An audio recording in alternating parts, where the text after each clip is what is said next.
to editorial. Overly differential.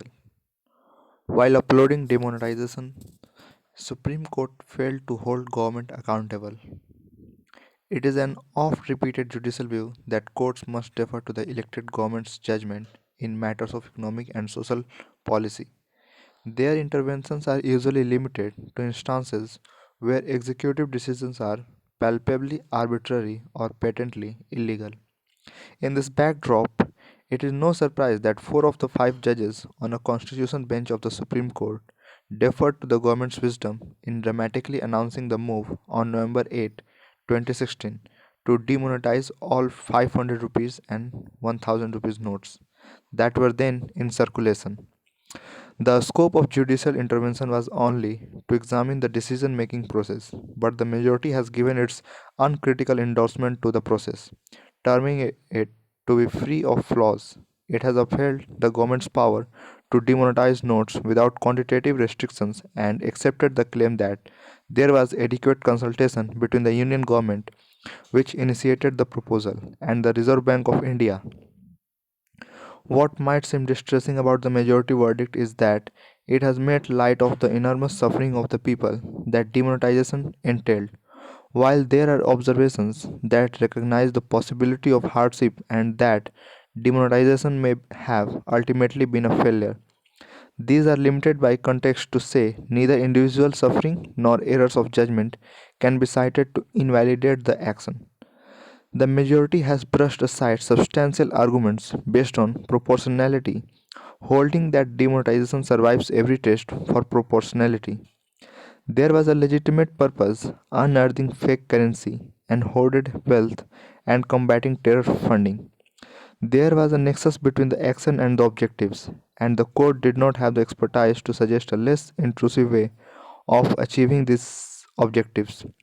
However, it does not properly address the question on whether the adverse consequences could have been limited. It is unfortunate that the court had nothing critical to say about the government failing to anticipate the ruinous effect of extinguishing the value of 86% of available currency on the economy and the immense miseries it heaped on the population.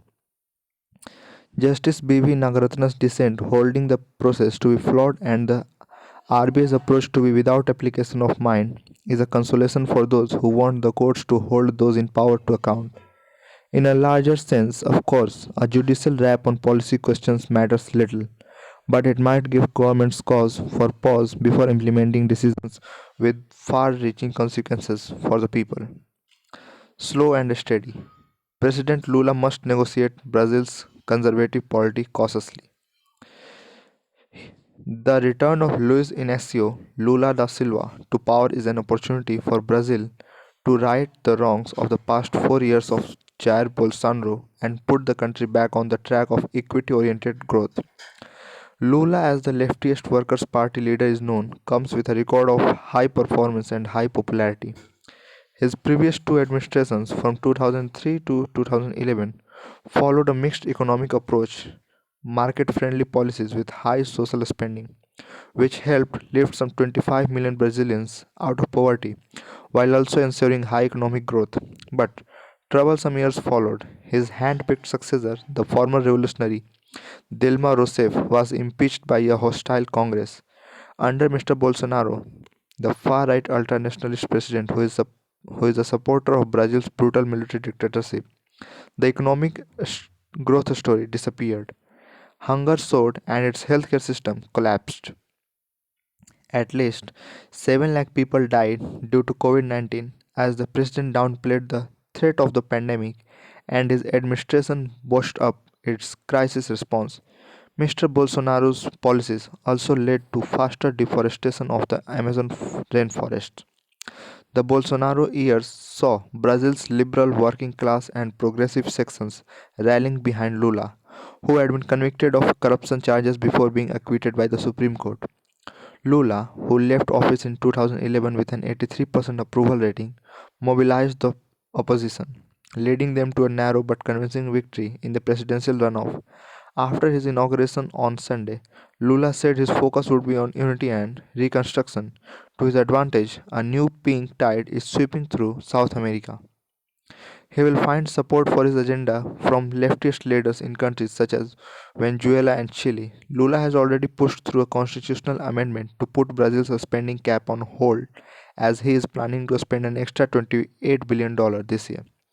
Yet the road will not be smooth. Mr. Bolsonaro refused to concede officially and left Brazil before Lula's inauguration, while his supporters staged violent protests, calling on the military to shut down the government. If social tensions stay high, the economic challenges will be bigger. The commodity boom that helped fund Lula's social welfare spending in the early 2000s is non existent today.